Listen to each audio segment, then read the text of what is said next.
अजीज दोस्तों नमस्कार। अजीज दोस्तों, आसिम मुनीर इंतज़ार कर रहा था कि कॉन्स्टिट्यूशनल अमेंडमेंट पास हो जाए, इसके हाथ में पूरी पावर आ जाए, सारा कुछ हो जाए, इसके बाद ये कुछ सख्त फैसले करेगा। और उसने पहला जो सख्त फैसला करवाया है अदालत के ज़रिए, क्योंकि अदालत इसके कंट्रोल में आए, टोटल इसके कंट्रोल में है। अदालत के जजों को भी पता है, इसीलिए अदालत के जज के बेटे, अंडर एज बेटे सड़कों पे लोगों को मार रहे हैं और उनको कोई पूछने वाला है नहीं। तो आसिम मुनीर ने जनरल फैज़ हमीद आईएसआई के चीफ को सज़ा 14 साल की सुनवाई है और ये अभी शुरुआत है। अभी गद्दारी का मुकदमा बाकी है। गद्दारी के केस में इसको सज़ाए मौत हो सकती है और इसके अलावा और कई केसेस बाकी हैं। और ये है कि इमरान खान और उसकी पीटीआई अब इनके और ज़्यादा फैसलों का शिकार होगी। अजीज़ दोस्तों, गद्दारी पाकिस्तान में नई चीज़ नहीं है। हाँ, ये है कि अब कुछ पंजाबियों के ऊपर गद्दारी के केस बन रहे हैं। इसकी वजह यह है कि इमरान खान का सबसे बड़ा कसूर यही था कि इसने पंजाबियों को गद्दार बनाया। पाकिस्तान में गद्दार कौन है? गद्दार सिर्फ वही होता है जो आर्मी के खिलाफ हो, आर्मी की बदमाशियों, आर्मी के टेरर, आर्मी के जुल्म के खिलाफ आवाज़ उठाने वाला पाकिस्तान में गद्दार है। और ये जो गद्दारी के सर्टिफिकेट बांटते हैं ना आर्मी के जनरल, ये रिटायरमेंट के बाद अपने अरबों रुपया लेके पाकिस्तान से बाहर किसी वेस्टर्न कंट्रीज़ में काफिर मुल्क में जाके सेटल हो जाते हैं। जो हमें इस्लाम का और गद्दारी का सर्टिफिकेट बांटते हैं, वो खुद किसी काफिर मुल्क में जाके रहते हैं। एक कर्नल था आर्मी का, नाम मैं भूल रहा हूँ, इसने मुखबरी की थी अमेरिका को कि उसामा बिन लादेन एबटाबाद में फलां जगह पे छुपा हुआ है आईएसआई के कंट्रोल में।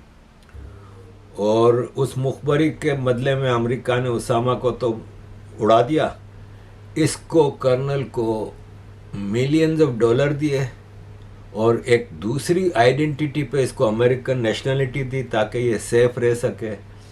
और आज लास वेगास में वो अय्याशी की ज़िंदगी गुजार रहा है। उसके पास बेहतरीन लग्जरी गाड़ियां हैं और टोटल नॉन मुस्लिमों वाली लाइफ गुजार रहा है। शराब, ये अय्याशियाँ, ये सब चीज़ें। और ऐसे आपको कई आर्मी के लोगों की मिसालें दूंगा। तो गद्दार सिर्फ हम सिविलियन होते हैं। एक डॉक्टर शकील था जिसने उसामा बिन लादेन के यहाँ वैक्सीन लगाने के या पोलियो के कुछ चक्कर में गया था और अमेरिका को उसका डीएनए सप्लाई किया था। वो गद्दारी के केस में अंदर है क्योंकि वो सिविलियन है। मुजीब की बात करते हैं जो आप भी करते थे। आप बिल्कुल करते थे, लेकिन मैं तो ऐनी गवाह हूं ना। आप भी उस वक्त बच्चे होंगे जिस वक्त की मैं बात कर रहा हूँ, 1970-69 की मैं बात कर रहा हूँ। मैं शेख मुजीब को मिला हुआ हूँ। मैं 4 वज़राए आज़मों को जो है बांग्लादेश के मिला हुआ हूँ। ताजुद्दीन, मुश्ताक खुनकर, नजरुल इस्लाम और मुजीबुर रहमान, 4 को मिला हुआ हूँ। ये बड़ी एक ये आपने जब आप मिले थे शेख मुजीब को, वो गद्दार था? नहीं, वो अगरतला कॉन्स्पिरेसी केस में मैं नहीं समझता था कि वो गद्दार था। तो ये पाकिस्तान में कोई नई चीज़ नहीं। मुजीबुर रहमान के हवाले से आपने सुना, तो मुजीबुर रहमान भी गद्दार नहीं था। पाकिस्तान बनाने की मूवमेंट में 2 कम्युनिटीज़ थी सिर्फ। एक थे आज के इंडिया में जो मुसलमान रहते थे, उस वक्त मुहाजिर बने जो पाकिस्तान आए, जो वो थे जिन्होंने पूरे इंडिया में मूवमेंट चलाई। और एक थे बंगाली मुसलमान। वरना आज का जो पाकिस्तान है, इसमें सिंध, पंजाब, केपी, बलूचिस्तान, कोई मुझे दिखा दे वहाँ पे कोई मूवमेंट चली हो? कोई भी नहीं। मतलब आप मामूली मिसाल ये देख लें कि उस वक्त जो 1946 में इलेक्शन हुए थे ब्रिटिश इंडिया में, उसमें मुस्लिम सीट्स अलग होती थी।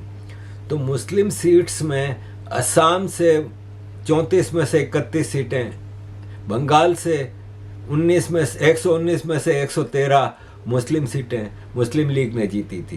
बाकी भी बिहार में 40 में से 34, मुंबई में 30 में से 30, सेंट्रल प्रोविंस में 14 में से 13, मद्रास में 29 की 29 सीटें, NWFP में 36 मुस्लिम सीटों में सिर्फ 17 जीते, उड़ीसा में 4 सीटें और सिंध में 28 सीटें।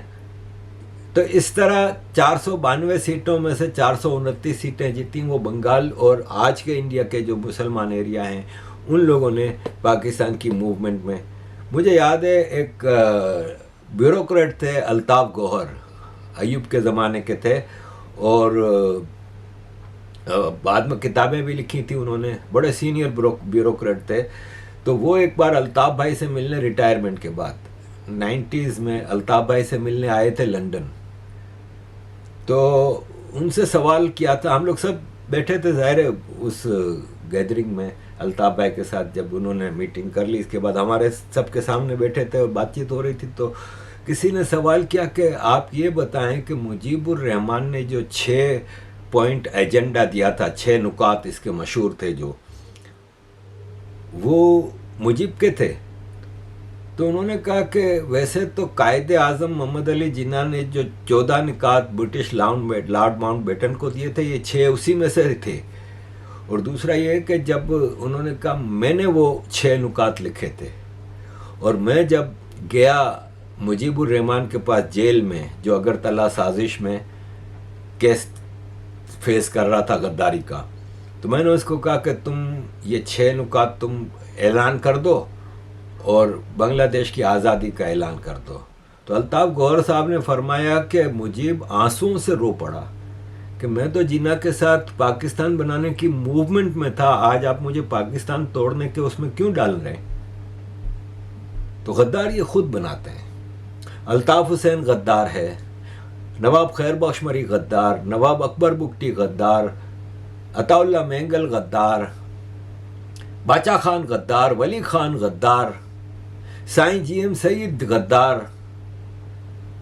गद्दार ये खुद पैदा करते हैं, इनको ज़रूरत होती है तो इस्तेमाल करते हैं, फिर उनको गद्दारी का सर्टिफिकेट दे देते हैं। मतलब नवाब अकबर बुगटी पाकिस्तान आर्मी की गुड बुक्स में थे। जब 73 में जुल्फ़िकार अली भुट्टो ने बलूचिस्तान एरिया पे एयर बम्बार्डमेंट की थी, उस वक्त बलूचिस्तान के चीफ मिनिस्टर नवाब अकबर बुगटी थे।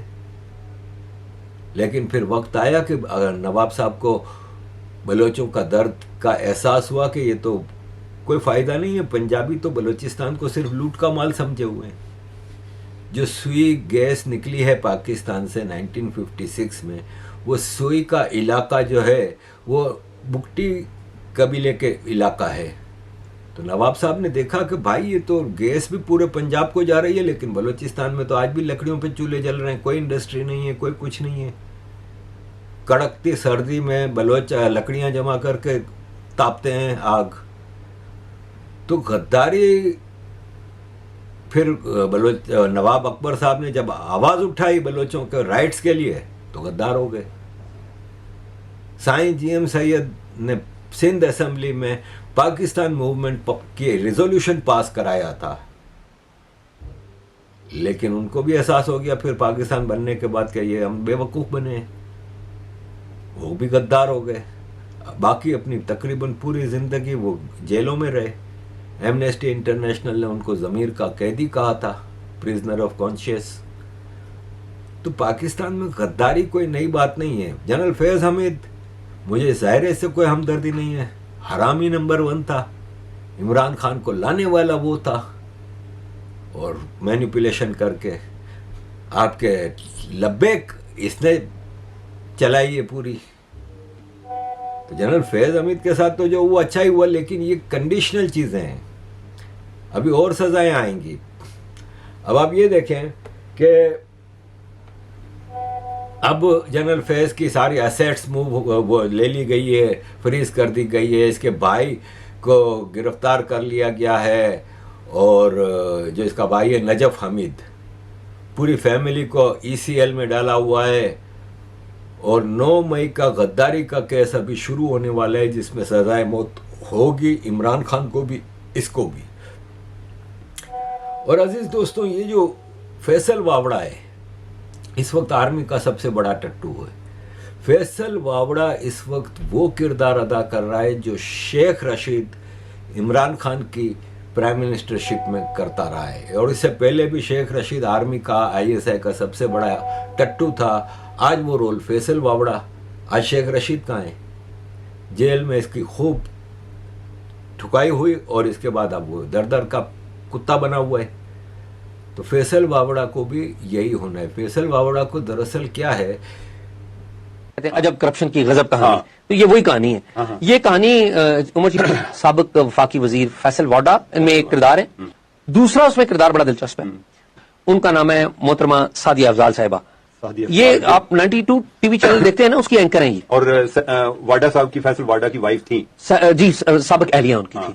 तो ये कहानी है, उस टाइम वो मियां बीवी थे। उस वक्त ये मियां बीवी थे। एक ओवरसीज पाकिस्तानी है, कनाडा वगैरह बाहर रहते रहे हैं, नवीद चौधरी उनका नाम है। इन साहब ने, नवीद चौधरी साहब ने अपनी जमा पूंजी जो है वो खर्च की और इस्लामाबाद का सेक्टर E11-3 वहां पर एक प्लॉट नंबर 1 लिया। वो ये तकरीबन 1 कनाल का प्लॉट था। इस प्लॉट के ऊपर इन्होंने घर बनाया।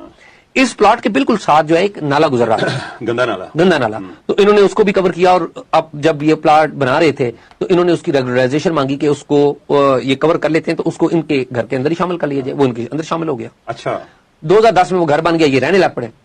2015 में, मेरे ख्याल में जून के महीने में, इनको एक नोटिस आ गया कि ये जो आपने नाले की जमीन इस्तेमाल कर रहे हैं ये गैर कानूनी है। ये नेशनल पुलिस फाउंडेशन का एरिया है E11। सादिया अफजाल साहबा ने इनसे किराए पे एक घर लिया, एक पोर्शन, और वो अपने अहले खाना, अपने वालदैन के हमरा यहाँ पर आकर रहने लग पड़ी। तो 2018 में जब उनकी शादी होकर उधर चली गई तो हुआ ये कि उन्होंने, सादिया अफजाल साहबा ने इनको फोन किया। इनको फोन करके बुलाया। उन्होंने कहा जी आपने अपने घर का एक मसला था, वो मुझसे जिक्र किया था। उन्होंने कहा बिल्कुल वो मसला है, हम हुकूमत में, आप बताएं कि क्या? अब हम हुकूमत में, आप बताएं। तो उन्होंने कहा जी वो मसला हल कर दें, वो CDA और नेशनल पुलिस फाउंडेशन का मसला है। तो उन्होंने कहा जी आप मुझे ना 50 लाख रुपया दें। जी, 50 लाख रुपया। सादिया अफजाल साहबा ने कहा कि हमें 50 लाख रुपया दें, मसला आपका हल हो जाएगा। ये अक्टूबर की बात है। ठीक है, 2019 की, 2019 अक्टूबर 2019 में। ठीक है, इन्होंने दे दिए पैसे। हैरान कुन बात यह है कि जब सादिया अफजाल साहबा ने तीसरी दफा पैसे मांगे तो इनके पास इतने पैसे नहीं थे। तो इन्होंने बमुश्किल 45 लाख रुपया इकट्ठा करके उनको दिया। लेकिन ये समझदार आदमी थे। अच्छा, इन्होंने पता क्या किया, नवीद चौधरी साहब ने चुपके से ना सारा मामला फिल्म कर लिया। ठीक है, और जाहिर है एक बंदा जो अपनी सारी जमा पूंजी दे रहा है किसी को, तो जाहिर है वो डरता भी है, पता नहीं मिलते हैं नहीं मिलते। काम नहीं हुआ। काम चोर है, डाकू है, ये बड़ा माल बनाया है। लेकिन चूंकि इसके पास अमेरिकन नेशनलिटी थी, जो कह रहा है कि मैंने विड्रॉ कर दी है, लेकिन पता नहीं कर भी दी होगी, तो इतना इसका अमेरिका में हिसाब किताब है कि जिस दिन इसको मसला हुआ तो शेख रशीद की तरह वो पाकिस्तान में थोड़ी रहेगा, वो निकल लेगा। तो ऐसे ही कैरेक्टर्स थे जो इमरान खान के साथ जनरल फैज हमीद ने लगाए थे, वो सब निकल लिए। डब्बू चौधरी आजाद मजे से घूम रहा है, फिर रहा है। ये जो आपने सुना, ये फौजिया सिद्दीकी, इसका शौहर खुर्शीद महमूद खुर्शीद कसूरी था। वो पाकिस्तान का फॉरेन मिनिस्टर था। पाकिस्तान के नंबर 1 प्राइवेट स्कूल की चेन की मालिक है ये फौजिया सिद्दीकी। और वो प्राइवेट स्कूल एक मिडिल क्लास फैमिली के महीने के इनकम से ज्यादा इसकी फीस है। बिलियनर फौजिया कसूरी अमेरिका में बैठी आराम से। उस वक्त ये इमरान खान के लिए, मतलब इमरान खान को इसने प्रॉफिट मोहम्मद के लेवल तक लेके गई थी। ये मरियम नवाज की मैं बहुत इज्जत करती हूँ। यंग वुमेन डिग्निटी और ग्रेस के साथ उन्होंने अपनी जेल काटी है। मैं इन लोगों की पार्टी में नहीं हूँ। मैं होना चाहूँ तो मैं कोशिश कर सकती थी, मगर मैं इनकी दुआ गो इसलिए हूँ कि ये लोग पाकिस्तान को संभाल रहे हैं, ये लोग पाकिस्तान के लिए कुछ कर रहे हैं। इमरान खान ने सिवाय गालम गलौज, सिवाय पाकिस्तान को डिफेम करने का पूरी दुनिया के अंदर और यूथ को, ये कौन सा शऊर है? मैं उन बच्चों पे हैरान होती हूँ। मैं तो जब पार्टी में थी तो मैं अपने मीडिया के अंदर लोगों को कहती थी, और अपनी साफ विंग को और यूथ विंग को, कि बेटा ये गालम गलौज मत करें आप लोग। मैं कहती थी, मैं हमेशा कहती थी। आज मरियम नवाज को लेके जा रही है। या आर्मी ने, मैं आपको कई सालों से बता रहा हूं कि पाकिस्तान पॉलिटिक्स में कई ऐसे कैरेक्टर्स हैं जिनको पाकिस्तान आर्मी ने इलेक्टिबल्स बनाया हुआ है। हर इलेक्शन से पहले इन लोगों को अगली पार्टी जिसको बनानी है उसमें डाल देते हैं। सिर्फ ये आखिरी इलेक्शन में इनसे मिस्टेक हो गई, कैलकुलेशन मिस्टेक हो गई कि इनके इलेक्टिबल्स भी इनके वो पावर ना हासिल कर सके और इमरान खान इलेक्शन जीत गया, लेकिन फिर इनको इलेक्शन के बाद मैनिपुलेशन करनी पड़ी, धांधली करनी पड़ी और इमरान खान को हराना पड़ा। तो अजीज दोस्तों, ये सारी कहानी है। और कि इमरान खान के दौर में नवाज शरीफ, मरियम नवाज वगैरह जब जेल में थे तो जनरल फैज़ हमीद की मरियम नवाज से मीटिंग होती थी और फैज़ हमीद भी डबल रोल कर रहा था उस वक्त। लेकिन फैज़ हमीद का सबसे बड़ा कसूर ये रहा कि इमरान खान ने इसको कहा कि अगर तुम मुझे अगला इलेक्शन 2023 का जितवा दोगे तो मैं तुम्हें आर्मी चीफ बना दूंगा और बाजवा को एक्सटेंशन नहीं देंगे और तुम आर्मी चीफ बन जाओगे। और फिर हम चाइना जैसा एक रूल ले आएंगे, 2/3 मेजोरिटी होगी, हम पार्लियामेंट से ऐसा बिल पेश करेंगे कि जिसमें मैं लाइफ टाइम पाकिस्तान का प्राइम मिनिस्टर या प्रेसिडेंट रहूँगा और पूरी पावर मेरे पास होगी और तुमको लाइफ टाइम आर्मी चीफ बना दूंगा। ये इनकी अंडरस्टैंडिंग थी। और आसिम मुनीर को इसका पता चल गया था। दूसरी तरफ बाजवा था, वो भी एक्सटेंशन चाह रहा था 2022 में कि 3 साल की एक्सटेंशन मिल जाए।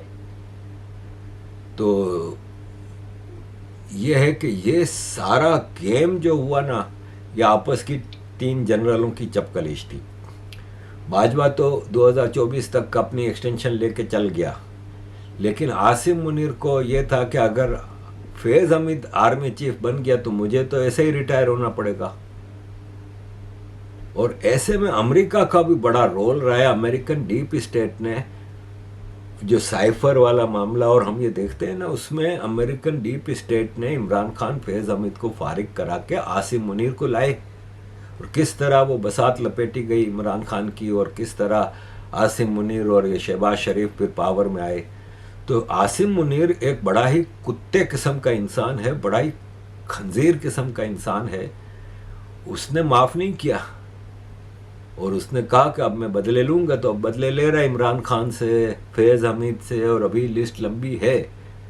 तो लेट्स सी आगे क्या होता है। ऐसे में जावेद हाशमी साहब ने इनको कहा है, आसिम मुनीर को, कि तुम अपने गुस्से में कंट्रोल करो। कितने गद्दार बनाओगे? अयूब खान और याया खान का भी एक जाहो जलाल था, कहाँ गया वो?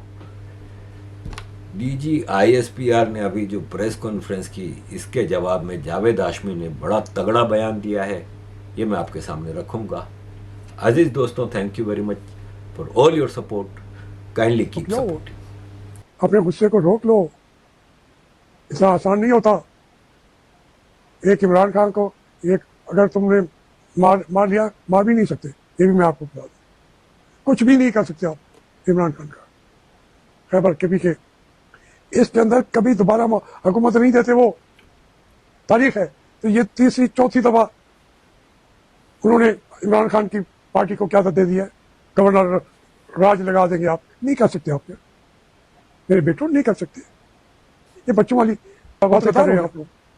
कितने गद्दार बनाए आप, कितने गद्दार बनाए आपने। मेरे जैसे आदमी को भी आपने गद्दारी के अंदर 25 साल सजा दे दी मुझे। बिस्मिल्लाहिर्रहमानिर्रहीम।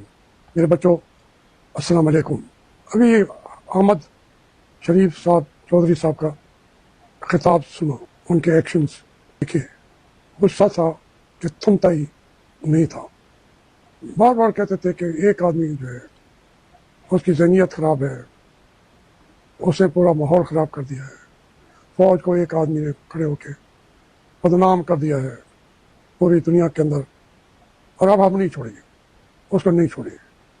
क्योंकि मैं ये मामलात मैंने अपनी आंखों के सामने देखी हैं। सदर अयूब खान साहब का उन्होंने खिताब फरमाया, उसमें उन्होंने कहा कि फौज दुश्मन अनासर हैं, उनको बर्दाश्त नहीं किया जाएगा, उड़ा के रख देंगे। जंग में वो छपी है। और फिर उसके अंदर नीचे 2 अहम तस्वीरें लगी हुई हैं, मादर मिलत फातिमा जना की और शेख मुजीबुर रहमान की। अब ये काम ये कर रहे हैं। तो अयूब कहाँ गया? पाकिस्तान कहाँ गया। इसके साथ मैं और भी आपको बात बता दूं। याह्या खान का जो प्रेस कॉन्फ्रेंस थी ढाका के अंदर, वो जैसे खिताब कर रहा है, जो गरूर था, तमकना थी याह्या खान की, और जिस तरीके से वो नाम ले लेके मुजीब का बंगालियों पूरे हिस्से को वो यूं समझे गालियां दे रहे थे वो याह्या खान साहब। फिर हमूद रहमान कमीशन रिपोर्ट पढ़ के देख लीजिए, उसने कहा रिस्पॉन्सिबिलिटी दे दी कि पाकिस्तान की आर्मड कोर्स ने पाकिस्तान तोड़ा है। ये बगैर सोचे समझे कर बातें कर रहे थे, और 2 घंटे की प्रेस कॉन्फ्रेंस, जो सवाल करता है उसको पढ़ जाते हैं, किसी के ऊपर उसकी कजन पे मुक्के बरसा रहे हैं, किसी के ऊपर जो है उसको बॉक्सिंग में ला के दवाई पी रहे हैं। कोई रोक जाओ, अपने गुस्से को रोक लो, इतना आसान नहीं होता। एक इमरान खान को एक अगर तुमने मार लिया, मार भी नहीं सकते, ये भी मैं आपको बता दूं। कुछ भी नहीं कर सकते आप इमरान खान का। उसकी बहनों को सजाएं सुनाना चाहते हो तो ये तो उससे भी ज्यादा आप खिदमत कर रहे हो जमहूरियत की, जितनी सजाएं दोगे। और यही तहरीक इंसाफ का जो सबसे बड़ी पार्टी है, उसके एक सूबे के चीफ मिनिस्टर को भाई जो कि हमारा ये है अपना खैबर के पीछे, इसके अंदर कभी दोबारा हुकूमत नहीं देते वो, तारीख है। तो ये तीसरी चौथी दफा उन्होंने इमरान खान की पार्टी को क्या दे दिया है, कुछ नहीं मिला उनको। तब भी उनको जो बोलने का मौका मिला है, जो इज्जत मिली है, तो उसमें तो वो तो खड़े हैं। अब आप बंदूक उठा के अवाम को और वजीर आला को अलग कर देंगे, आप उसको निकाल देंगे, आप गवर्नर राज लगा देंगे, आप नहीं कर सकते। आप मेरे बेटों नहीं कर सकते। ये बच्चों वाली बातें कर रहे हैं आप लोग, आपके बस में नहीं है।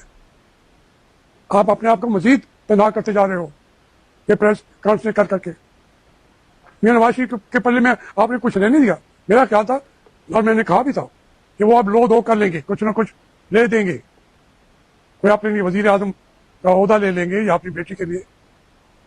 आप फंसे हुए हैं, लेकिन आपने उनको आंखें दिखाई हैं। वो बेचारे तारे प्रेस कॉन्फ्रेंस कर रहे थे, आप अंदर वजीर आजम को कह रहे थे कि कटो, नोटिफिकेशन निकालो। ये इस तरीके से लेते हैं आप लोग नोटिफिकेशन, और मुल्क के अंदर कोई थोड़ी सी आवाज आप कोई उठाए, वो तो गद्दार हो गया। कितने गद्दार बनाए आप, कितने गद्दार बनाए आपने। मेरे जैसे आदमी को भी आपने गद्दारी के अंदर 25 साल सजा दे दी मुझे, कैद व मुशक्कत।